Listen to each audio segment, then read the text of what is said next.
मन भरे न सजन हसे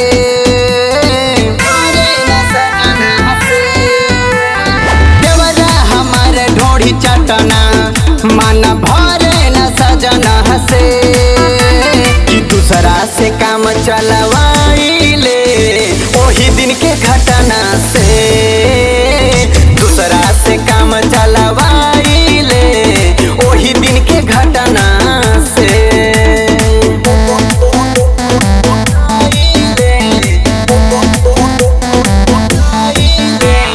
Music by Adarsh. झुके अफतरा गली में खतरा धैले रहे जब उपाजारे का कही सखिया तोरा से बतिया आइल रहे बड़ी मजा रे आइल रहे बड़ी मजा रे झुके अफतरा गली में खतरा धैले रहे जब उपाजारे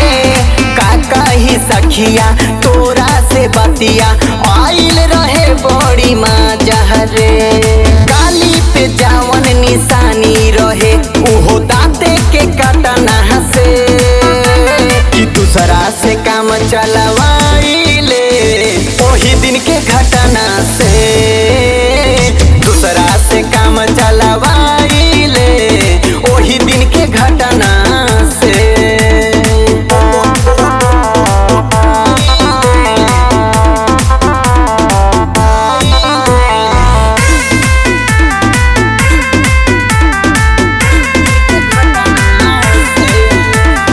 जिद पे अटकला से जबरी पटकला से केतनो करी हम नाना रे आदर्श बबलू सरवण निषाद जी रहे वो ऐसन दीवाना रे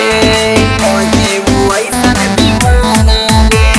जिद पे अटकला जबरी पटकला केतनो करी हम नाना रे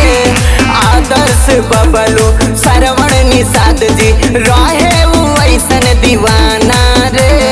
चोरी के दिहल मोबाइल रहे उहो कीनल पटना के